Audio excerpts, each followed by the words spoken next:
যারা শেষ রাতে উঠে আল্লাহর ইবাদত করে, আল্লাহ পাক রব্বুল আলামিন তাদের জন্য জান্নাতের ঘোষণা দিয়েছেন, বলেন সুবহানাল্লাহ।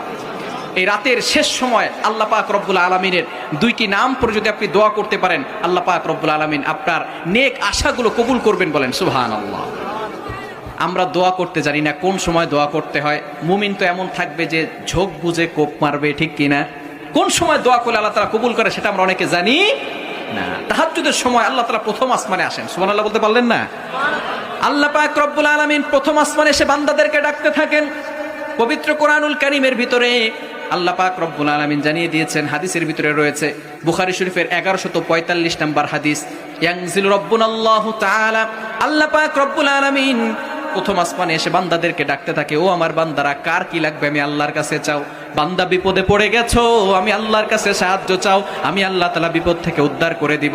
বান্দা তোমার কি লাগবে, গুনাহ করে ফেলেছো, আমি